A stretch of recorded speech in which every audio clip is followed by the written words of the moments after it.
And welcome everyone. I'm Lara from Journeys with Purpose, and I'm delighted to introduce you tonight to a remarkable tale of rewilding in South Africa.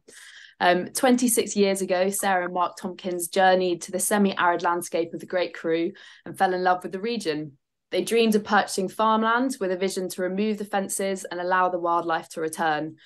26 years and 67,000 acres of restored land later, their vision, Samara Karoo Reserve, has become a self-sustaining ecosystem where huge herds of antelope and the big cats that predate them once again roam. Here to share Samara's remarkable rewilding story is co-founding director Sarah Tompkins and her eldest daughter Isabelle. Tonight, we will learn how Samara's visionary success is not only impacting the immediate landscape and local communities, but wider Southern Africa and the rewilding community as a whole. The conversation tonight will be led by writer and journalist Lucia Van Der Post, founding editor of the Financial Times How to Spend It magazine, and longtime friend of Samara Karoo. Lucia was fortunate to visit Samara in the early journey, and we look forward to learning how the project has evolved since she first saw it and the immense vision that takes it in the region into the future. So now I will hand over to Lucia and disappear from the webinar. Over to you, Lucia. Well, hello, everybody. I thought I might start by just saying I feel so privileged to have watched what has happened to Samara. I came upon the story totally by accident. One day, I suppose it must be 26 or 7 years ago, I found myself sitting in a bus next to a man I'd never met before. And that turned out to be Mark Tompkins, Sarah's husband, Isabelle's father. And he told me what had just happened, that they had gone to the Karoo, they had seen this landscape, and he said it was a heart thing. They just fell in love and bought the land. And what has been extraordinary for me has been having then become friends with them. I've witnessed what they've done with it, which is truly remarkable. For the Karoo, for those who don't know it, is a very, very special area, one that is very dear to most South Africans' hearts, and which far too few people outside South Africa visit or understand its very special beauty. Anyway, I thought that I would ask Sarah, at what point did you have such a grand vision? When I first spoke to Mark, I had imagined he'd just bought one farm. Of course, what you then went on to do was to buy all sorts of surrounding farms, most of which were just subsistence farming, and very little happened on it. You then had this very grand vision and began to put everything together. At what point did that happen? Well, thank you, Lucia, and thank you everybody for being with us this evening. Essentially, when we first arrived in the Karoo, people thought we had total and complete rocks in our head. They said, "What on earth are you doing in that part of the world? It's nothing but barren farmland, it's subsistence farming. How on earth could you have a project with such grand ambitions to rewild an area and put all the extirpated species back?" So this is a region that we hadn't realized, but came to understand and know. It had one of the largest land-based migrations on Earth, which was the Springbok migrations. And it had the Cape Lion, which is now extinct, and it had the quagga, which is now extinct. And it had a whole range and suite of species that used to be present in the region. What happened was that we just arrived there as a family. And as Lucia said, we arrived on the landscape and fell totally and completely in love with it. So when you do something like that, you don't necessarily think, you just feel. You've got this emotion about this extraordinary bit of land that you visited. But Mark was, he's a physicist, he's a scientist, my husband. And he's always felt that scientific endeavor should be the most important thing on the planet. So what we did was we then, having bought the first farm, he approached the scientists, Professor Graham Curley, Dr. Michael Knight, who was at Nelson Mandela University, to guide us on our purpose and our journey to craft together this extraordinary bit of land. It would then become the catalyst for change in the region. So you had this vision very early on that it was going to be more than just a recreational farm for the family. You had a much bigger purpose, which was to restore it, rewild it, restore it to how it had once been? Yes, well, in fact, I would say that the scientists had the vision first, and then told us what to do. So well, it was what really, I find very impressive is the way you've taken very serious professional advice. I can remember you talking to me about the land carrying abilities of the land, and you approached all that extremely carefully and scientifically. So how long did it take you before you actually felt you could start introducing species? What species did you find when you actually, was it 11 farms you bought up? yes, we bought 11 farms. And then you pulled down the fences. Then, of course, you had to fence, which for anybody who's ever had to do something like that, it is an immense thing to have to fence an area like that. I can't begin to imagine how that was done. But what were the first species you then thought to introduce, and why? Well, what we first did was that we allowed the land to rest. Um, we also gave the farmers the ability to run their livestock for a certain period of time whilst they found other farms to move to. So that was a process in itself. And then the advice of the scientists was allow the land to rest and recover, adopt the pace of nature. You know, her secret is patience. There were quite a number of antelope species there, and obviously species like aardvark and others. But what we did was that we did the vegetation mapping and carrying capacities, and we were able to then craft a plan with the scientists as to what we should reintroduce and how we should reintroduce. And that was the antelope species first, and the ungulates, Cape Mountain zebra and black wildebeest, and the predators then came later. One of the things that I remember from very early on, I can't remember how early on I first came to visit you. I do remember being incredibly struck by its beauty. I as a South African, have always loved the Karoo. Its beauty is very special. But what I can't remember is how early on it was. I do remember that there were a lot of antelope species, and you had introduced cheetah. I think there were no cheetah, is that right? You introduced the cheetah. We did. So we reintroduced the first cheetah back in the region in 130 years. There was quite a lot of upset, I think, in the local region by the farmers saying, you know, the cheetah haven't been on the landscape for 130 years. Why on earth would you want to bring them back now? But we felt that cheetah are one of, in fact, they're Africa's most endangered big cat. There are only 7,100 left in the wild. And we felt that we should, rather than, even though we couldn't have lion on the property, we felt that we should rather focus on cheetah initially, and to help preserve these this iconic and endangered species. How many cheetah do you now have? I can remember when I came to visit, you had a very special one. What was her name? Her name was Isabelle. Yes, Isabelle was a. Is she still alive, Isabelle? No, sadly not. No. What happened? Old age or? Yes, well, old age, and she died as a natural cheetah would. She died in an accident with a duiker. So she died in the wild. But she had a remarkable story. Isabella was captured up in the northern province of South Africa as a wild cheetah, and she was hunted by men and dogs, and then she was put into this cage and left for dead, literally with rope in her mouth. These hunting dogs had lacerated her so badly that it cut right through to the tendons in her legs. It was horrific. And we worked with an organization called the Wilt Wildlife and Cheetah Center. And Anne van Dyck, who ran the center, was an extraordinary woman. And I had got in touch with her, asking if there were any cheetah available that could be brought back and rewilded in this region. And she said, "Do you have any lion?" And I said, "No." And as fate would have it, De Wilt got a telephone call from a farmer's wife up in the northern province, and De Wilt worked with local farmers, offering a reward for wild cheetah that were handed in.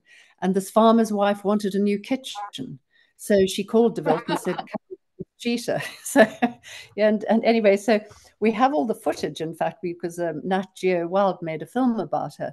And we had this cheetah arriving at De Wilt. Peter Caldwell, the vet, who's one of the top vets at Honest-to-Put, literally, he didn't know if he'd be able to save her life or not. She was on the operating table for 5 hours. And they finally and rehabilitated her at the De Wilt facility. She then phoned me and said, "You've got no line on the property. I will send you Isabelle and 2 males." And they were the founder. That was in 2003. They were our founder cheetah population. And Isabelle, a proper cheetah life. She had cubs. She roamed wild. She lived like a proper cheetah. Yeah, she was the sultaness of Samara. I mean, she reigned supreme. How many cubs did she have? She had 20 cubs in total, and 19 survived. Only 1 died. She was probably, we've worked with Endangered Wildlife Trust as part of their, one of the reserves that's part of their cheetah metapopulation management program. And Isabella had 3% of she basically populated the wild cheetah population in South Africa to 3% of the total. So she's been a remarkable cat. De Wilt used to go around the world trying to raise funds on her story, which they called From Tortured to Treasured. But presumably now you have to be quite careful about the population because you don't want too much inbreeding. Are you having to import other males in order that there's not too much inbreeding, and exporting some of your cubs to other reserves? Is that what you're doing now? We are, and that is what reserves in South Africa is work with the Endangered Wildlife Trust to have a cheetah metapopulation management program because of genetic diversity, because the gene pool is so small. Oh, yes. So to revert to how you started, you hadn't done anything like this before. I mean, this has presumably been an immense learning curve. You'd never been involved in wildlife, had you, before?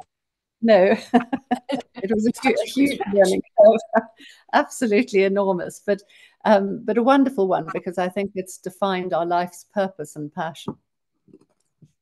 So the other thing that so struck me was the first time I went to Samara was that you were very adamant that you were not going to have either lion or elephant. Lion because you felt it would be impinge too much on the cheetah population, as it would decimate that particular animal, and elephants because you have wonderful old shepherd trees and you felt that they would destroy all the shepherd trees. Now you have both elephant and lion, and you tell me that you found that the impact has been much less disastrous than you had envisaged. Tell me about how it's worked and what made you change your mind. Isabelle, you step in. next generation. The next generation. So that was a project that I really spearheaded. And part of the reason for that was because the science actually changed. So initially, when 26 years ago, I was 5 years old and I wasn't really involved in much of the management at Samara at that stage. But the initial advice that was given to my parents was that putting lion and cheetah on the same property initially, it was a death knell for the cheetah, that you would really struggle to grow their population. But what happened over time is, as there are more areas in South Africa that have been rewilded, there's been science and research conducted on those reserves, and including Samara as well. And the science is now telling us that if the cheetah have a chance to establish themselves for a few years, then you can reintroduce lion, and then the mortality rate is actually a lot lower, because the cheetah, they know the lay of the land, they know where to spend time, where to hide. And then what typically happens with predator reintroductions is you will put the animal in what's called a boma, which is essentially an electrified enclosure, maybe 100 meters by 100 meters, for a few weeks or months, depending on the species. And so we would do that every time a new cheetah is brought on or a new lion is brought on for genetic purposes. And then all of the animals in the vicinity smell them very, very quickly. So then by bringing on the lion, the cheetah would know that there was this new predator in town. So that was the one reason. So we felt to ourselves, look, we've contributed a lot to cheetah conservation. I think over the years, we've had about 50 to 60 cheetah actually born or living on Samara, which is quite a lot. So we've really been a net exporter also of cheetah to populate other areas. But what also changed with the science, which was really interesting, was this idea of trophic rewilding. So I'm sure a lot of you on the call will know a bit about rewilding. And you know, at the beginning, as my mum mentioned, and this is partly because the land was quite overgrazed by the livestock farming that had happened on the farms. But the land was rested initially. But what the science is telling us today is that land, and certainly in this context, and this is not necessarily applicable everywhere in the world, but that in our context, you need animals on the land for the land to be as healthy as it can be in order to restore the ecosystem, and particularly certain keystone species like lion. So lion, being the apex predator, has a lot more of an impact on the ecosystem than cheetah do. Cheetah tend to be solitary unless they are in a coalition of males, or if it's a female with cubs, whereas lions are very social creatures. So they have a different social structure, so they have more of a presence. And there's a lot of really interesting research coming out talking about the landscape of fear, which says that essentially the antelopes or prey species, herbivores on the landscape, even if they don't see the lion, even if the lion isn't there, the mere knowledge that the lion could be there influences how they utilize the landscape, and also remarkably their fertility levels as well. And that's something that we noticed once we introduced lions, is that the population of black wildebeest actually increased. They were having more young more frequently as a result of the lions being on the landscape. Yeah, it's really remarkable. Yeah. And what has the impact been on the cheetah population? How many cheetah have they actually killed? Funnily enough, only one. Only one. Only one. Not extraordinarily skilled at evading them, or are they not predating on them? So they wouldn't. So the way the lion and cheetah interaction would tend to work is not so much a predator-prey relationship. They wouldn't kill the cheetah to eat them, but it's more of a competition story. For prey, yeah. Yes, exactly. So that they, and for territory and being sort of two predators. The cheetah that was killed was, I think it was 2 years ago, and she was a female who had only one eye. She'd been injured in a hunting accident, so that already was a handicap. And she was protecting 3 cubs. So unfortunately, that did happen. But it is also part of nature. So it is one of those things, it in a natural system, it would happen. But what we have noticed is quite interesting is the habitat of the cheetah and the distribution of their movement across the reserve has changed since the lion were introduced. So they are now spending a lot more time in what one would deem to be more typical cheetah habitat, being flat open plains, hunting springbok, whereas pre-lion arrival, they were spending a lot of their time at Samara, as you'll know, Lucia, is hugely diverse in terms of topography. And they were spending a lot of their time on the mountain slopes and actually hunting in the thicket and hunting kudus and animals like that. So the behavior of the cheetah has also changed in terms of this landscape of fear. So that's the classic cheetah habitat, isn't it? Wide open plains so that they have a good view of predators and what's happening on the land. That is fascinating. So how many lion do you now have? Is it 1 pride, 2 prides? How many do you have? It's 2 prides and a male. Yeah, 2 a male at the moment. And a male. 2 males? Is that 2 males? No, just one at the moment, which we received from the Marikele National Park. So he's a beautiful big black-maned lion. Oh, wonderful, like the old Kalahari lions. Yes, exactly. Oh, wonderful. But as we expand, obviously, you have the ability to then bring on another male and obviously your prides. What do the experts say the capacity of the land is? Because how big a territory does each pride need? Quite large territory, I imagine. Quite a large territory. I'm not sure of exact numbers in terms of square kilometers, but certainly the 2 prides that are on Samara at the moment have several thousand hectares of territory that they control. The males act quite differently to the females with cubs. So the females with cubs, especially if they're young cubs, will stay in one area for a lot, for a lot of the time, whereas the males will wander and go and patrol their territory.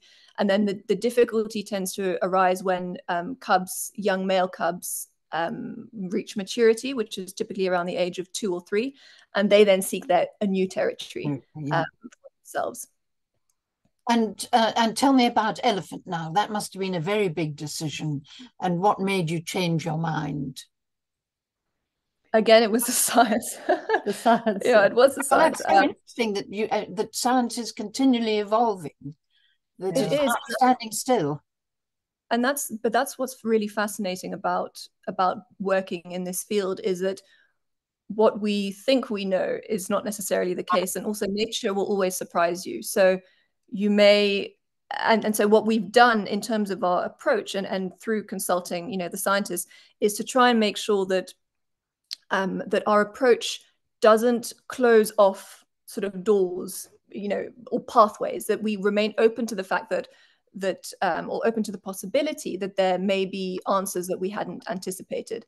And I suppose with elephant, that was again one of those things. We were initially very concerned, and I say we, it was in my parents' time, concerned about the impact on vegetation, and particularly the shepherd trees. So some of you may know that Samara's logo is a shepherd tree in the middle with 2 cheetah on either side, or 1 cheetah on either side. And initially, the thought was, and particularly a lot of the research coming out of other parts of South Africa and other parts of Africa, like up in Zimbabwe, where the density of elephant is quite high. And that really is the key word. It's density. So what would have happened in this region, in the Karoo, in an open system where there were no fences, let's say 400, 500 years ago, is that animals would have migrated. So in the same way that the springbok migration took place, and the springbok migration was millions of springbok and other antelope and other animals with them, who came across the landscape, essentially ate everything, decimated what was in front of them, and then moved on. But they didn't come back for a number of months or even a number of years, which enabled the landscape to recover. As soon as you put a fence around a piece of land, the animals can't move away, unless, they can to a certain extent. But if we're looking at it very simplistically, it's a lot more difficult. And I think what's happened in a lot of small reserves within South Africa is that the density of elephants has been too great. The population has increased, but the amount of land they have access to has remained the same. And so that was what was influencing a lot of the early thinking. The new thinking, obviously, elephants being ecosystem engineers has been known for a long time. But the new research that was being done in the region on properties that had elephant closer to Addo Elephant National Park, which is about 2 hours away from us, down by the coast, was that a lot of the trees that were being knocked over by the elephant weren't dying. They were regrowing in a different form. And so really what the scientists then realized is this animal, also put it this way, the way we see a landscape is a very human concept. Yes, exactly. I mean, we attribute values and a value to a certain image of a landscape, those beautiful acacias, that have been grazed in that umbrella shape. But who's to say that it isn't more biodiverse for a tree to look more like a shrub?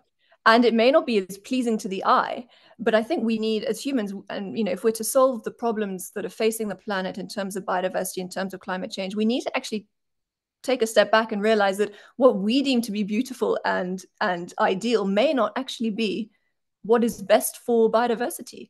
So to a certain extent, that's sort of what shaped our view with elephant. So we've now had elephant for, I think, almost 6 years. 2017, yeah. And how many do you now have?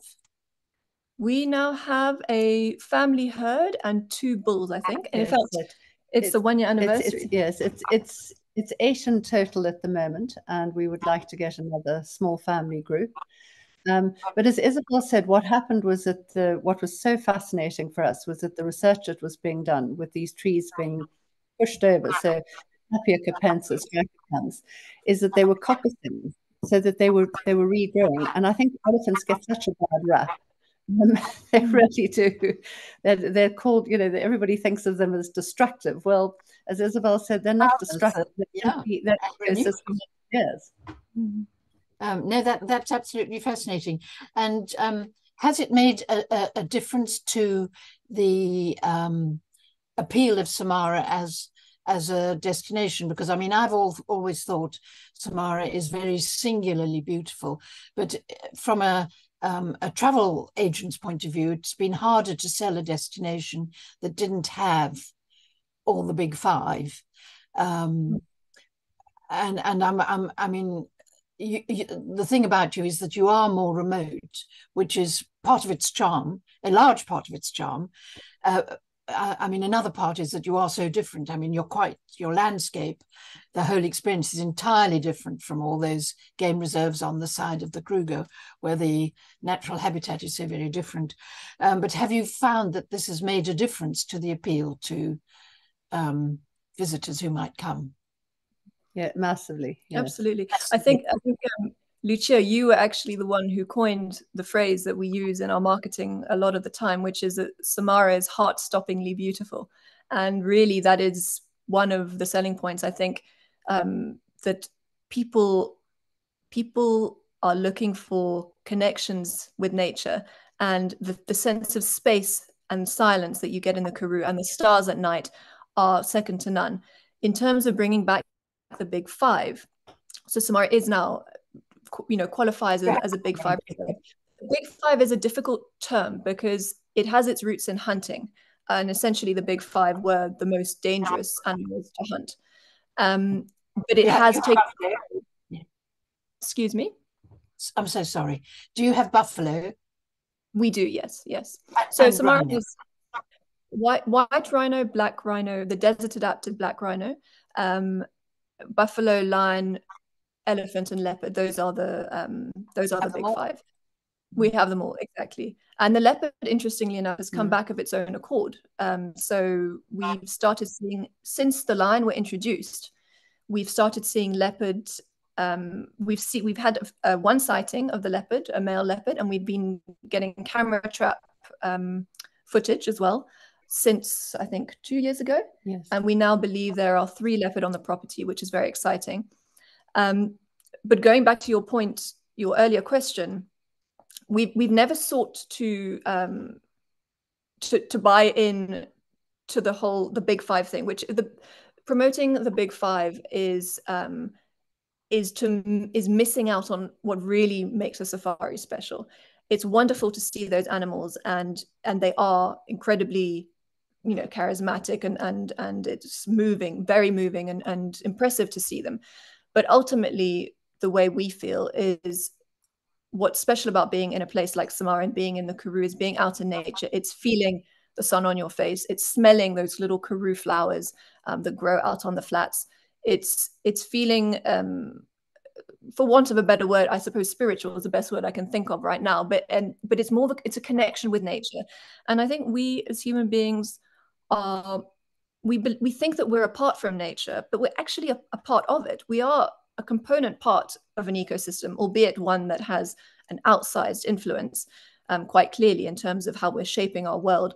But fundamentally, we need nature. It's good for our health. It's good for our mental health. We have a deep desire, I think, to be in nature. So for us, it's really about fostering a connection to nature for our guests who visit us by having them in this wonderful environment, and also being able to showcase the very best of Samara, which is a very personal passion project for the team on the ground, and showcasing the landscape through the eyes of the people who love and understand it. And that, I think, is the real value of a trip to Samara, is for our guests to get involved in our journey as much as possible and understand what it is that we're trying to achieve.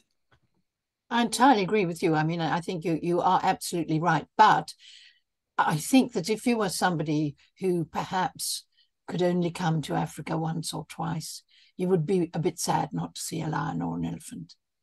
I understand, I've been many times, and I'm just as thrilled to see, to be in the landscape, to see the skies, to see the stars, the small things. But I think if I was only coming once or twice, I really would want to know that I would see the big iconic animals. So I think it is wonderful that you've got them and have found that they can fit into the habitat and fit into the whole ecosystem that you've now developed. Tell me, what do you think has been your biggest challenge? I don't know if I should address that question to Sarah or to Isabelle. We both had challenges. Well, both. I mean, where should we start? Are they different? Yeah. I think one of our biggest challenges, well, in 2008, we were the first property targeted for fracking in South Africa. Sucor had done quite a lot of exploration in this region on a next door farm. What do you mean targeted? They think they'd just come and frack on your land? Well, they applied for a license to come and frack on our land. They applied for a license. Sorry? Even though it's privately owned, they could do that. Oh, yes. The government owns the mineral rights in South Africa. So essentially, you have no rights as a landowner. But what happened was that this was 2008, and the term fracking wasn't really in the sort of lingua franca of the modern world. We were targeted by a company called Bundu Gas and Exploration, which was quite a small company that just thought they could come in and slip under the radar, and that Petro SA would give them a license. And then what we said was that license would then be sold to one of the major oil companies. So I approached a man who's the most remarkable lawyer and human being in Vryheid, which is our local town, a man called Derek Light. And together we fought a legal battle, and we established that the government hadn't followed due process. So we were able to keep fracking at bay. That's not to say that we were the only ones. There are some extraordinary people in South Africa, other activists who went to go and visit America, went to go and visit fracking sites there, groups of farmers, and then other landowners got together. And we all now support Derek Light in this endeavor. And fracking at some point probably will raise its rather ugly head again. But we've been able to keep it at bay, because had we not fought that first battle, it would have slipped under the radar, and it would have gone ahead in South Africa without an EIA. It would have been totally and completely unregulated. So that was probably one of our biggest challenges. Heavens, what a wonderful thing that you won. Yes. And Isabelle, what have you found your biggest challenge? I think the biggest challenge is actually, again, what I alluded to earlier, which is our disconnect as human beings from nature. Rewilding, the concept of rewilding can be a bit controversial, and people living in rural communities can feel quite threatened by it, because it appears to be a threat to their way of life, to their livelihood, potentially to their safety, if there's lions walking around. And really, as a result of that, there was a significant amount of opposition, in our local area when we wanted to bring back certain species onto the landscape, starting with cheetah. So cheetah, lion, and elephant being the main ones. And I think it's partly a result of sort of shifting baselines. So 400 years ago, it would have been totally normal to have these animals on the landscape. But one of our neighbors, proudly said to us when we explained we wanted to introduce cheetah, that their ancestor had shot out the last one in the region, and why on earth were we bringing them back? What possessed us? So, when we get to the point where we're so disconnected from nature that is the norm, it's quite difficult to change, hearts and minds. So I think that's really been one of the biggest challenges. Have you found that the neighbours and people in the area, it has changed their minds at all? I think we are getting there. Look, we've been on the landscape for 26 years, but we're still the newcomers. Presumably, it's brought a lot of jobs. You provide. How many people do you employ? We're close on 100. That's a lot of jobs. I don't imagine the farming would have employed 100 people, would it? No, it wouldn't. So it would have been subsistence farming mostly, wouldn't it? Little small holdings. Yes, I think that with a 40% unemployment rate in South Africa, job creation, upskilling, and education is hugely important. Yes. It's absolutely vital, and you cannot craft any biodiversity solutions without the local community and by that I mean not only people who are previously disadvantaged, but also by our farming community, because our farming community are an essential part of our local community. I mean, food security with a rising population rate is very important. But presumably also there are people who supply you with things that must make a huge difference to their lives, I imagine, having you in the area. But there's a great multiplier effect. Sorry, I was going to say, I see that we're running out of time a little bit. I just wanted to ask you, what are your future plans? What's your next big challenge? What's the next big thing that's going to happen? Or small thing? Many small things. Many small things and also big things. As we said, we are part of an initiative. Samara is the change in the region. We are simply trying to implement what the SANParks, South African National Park scientists, have already created, have already written the science for, which is creating wildlife corridors, biodiversity corridors, and creating space for people and the planet between three different national parks, which is the Kamdabur National Park, the Mountain Zebra National Park, and Addo Elephant National Park. Now, we can't say that we've got all the answers, but we're working with all of the top scientists and people in SANParks. And we realize too, Lucia, we cannot do this without community buy-in, community involvement. I'm sure it's essential. It's absolutely essential. We don't want the solutions that we want to craft must be defendable for the next couple of generations. I mean, for the next couple of years, hopefully, because if we don't get that right, who's to say in 2 or 3 generations' time that they're still going to want to have these wild areas and feel that they're important if they're not delivering what they set out and promised to do.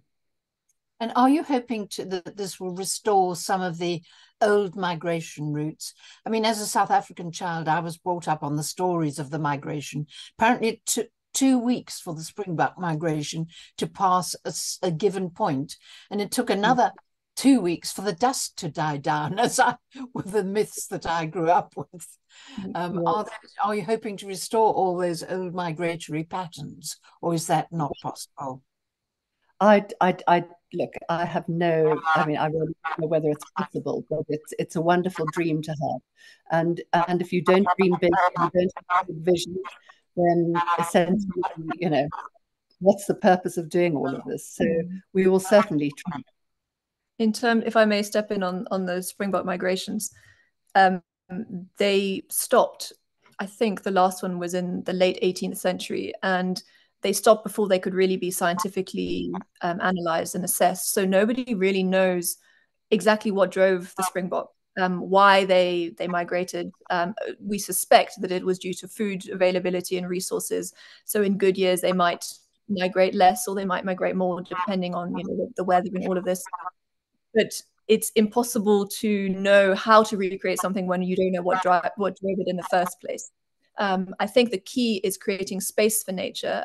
One of the really exciting sort of rationale, or one of the sort of driving forces of the bigger vision in terms of linking the 3 national parks together, is that there's this concept of extinction debt, which essentially says that all of the efforts that are happening at the moment to preserve biodiversity, to save species like lion, black rhinoceros, whether tigers, anything, is doomed to failure because the size of the protected area is too small, and the natural processes that should take place, like genetic flow and dispersal of animals, etc., cannot take place, or has to take place through a sort of human-generated translocation, as we do when we bring animals on and translocate them elsewhere. And what's really exciting about the region, the footprint of the bigger vision in which Samara is a key catalyst, is that the current modeling is showing us that there's a potential to create viable populations, and viable is a scientific term that essentially means that populations do not need to be supplemented from outside population. So they can survive on their own. And the number typically for a given species is 5,000. And it looks like this footprint could have viable populations for at least, I think it's 15 to 16 mammal species, including 4 species that you find only in South Africa. So South Africa, therefore, has not only a duty, but a responsibility to actually protect these species. And those are the black wildebeest, the blesbok, the grey reebok, and the Cape Mountain zebra, which is an endangered species of zebra. So again, that's another one of the reasons, this is not just a regionally and nationally important conservation project. It's actually an internationally important conservation project because of the biodiversity that exists here. Well, I could go on and on. There's so much to ask you that I feel, but I see that we are running out of time. And I think some of the people who've joined us on the webinar might have some questions to ask. How do we start that process? Hello, I'm going to jump in now because Lucia, I've kept an eye on lots of the questions that have been coming in from the guests, and you guys have already managed to answer quite a few of them during the call. So congratulations. I'm conscious that we did say the webinar would end at 6:45, so I'm going to start wrapping up. But before I do, thank you both, all 3 of you, so much for taking the time to join us and to share Samara's story. Journeys with Purpose obviously has a group of guests who are coming out to visit Samara in March next year, between the 10th and the 16th. And Izzy, hearing you talk about sort of the sunlight hitting the face, smelling all the scents and sort of the rich smells in the Karoo, it's bringing it to life for me. It really sounds like it's going to be the most special experience. And hearing about the evolution of the journey, I know that our guests are going to be joined by Professor Graham Curley, who I believe has been advising you and assisting you with lots of the kind of scientific developments and sort of strategies over the years. Before we sign off, could you kind of walk us through what the guests can hope to expect and what they'll experience when they come and engage with Samara's story firsthand? Well, they'll certainly go out into the veldt with some scientists and with our ecological team and do some restoration work. Get dirt under their fingernails. Get dirt under their fingernails, exactly. Yeah. But as the late, great Doug Tompkins said, we're not going to be able to bring climate change under control unless we restore land. And that's definitely been our mantra at Samara. And one of the, or certain of the activities on the property will be land restoration, working out what we do, how we do it, and the science behind it. Brilliant. And I guess we'll also hopefully get to see Sibylla's great-great-granddaughter. Am I right in thinking that they're a new kind of offspring who've joined the Samara cheetah population? Yes, I forget if it's her great-great or great-great-great-granddaughter, but it's one of those. Yeah. She was translocated a few months ago onto Samara from another reserve. So Isabelle, just as a quick aside, when she died in 2015, her genes were on 25 different populations of cheetah across Southern Africa, which just shows you how prolific she was in terms of breeding daughters that also had lots of babies. Yeah. But also, too, I think at Samara, what we do is that we get off the vehicle. Mm-hmm. We have our guides are some of the best trained guides in Africa. They are passionate about what they do, but also we have this rare ability to be able to get fairly close. Not at, you never go into you never break a certain barrier and certain distance, but we're able to walk to within 50 to 100 meters of cheetah on foot, which is just extraordinary. It's a very humbling experience. And that is something that people will experience. We will also be going into our local community, where we do a lot of work. So we have worked for many years with the many safe haven and abused children, and we will be visiting Biani. We will also be going to visit our other projects and participating in a panel of women talking about issues that face women in our local area. So, which is a cause very dear to our hearts. Yeah, a cause very dear to our hearts. Well, I mean, it sounds incredibly special. I'm very jealous of whoever gets to go on the journey. I'm hoping that I might get to go and recce it. Please, can I come? No, it's fantastic. What you're doing in Samara is emblematic for reserves across Southern Africa and wider. And it's wonderful that it's involving the local communities as much as it is. So yes, we're excited to join you. If anyone would like to learn more about the journey, please reach out to the team at connect@journeyswithpurpose.org. And Lucia, Sarah and Isabelle, thank you so much for your time this evening. It's been so wonderful learning about Samara and hearing about the evolution of the story, and long may it continue. And thank you, guests, for joining us. We'll end the webinar now.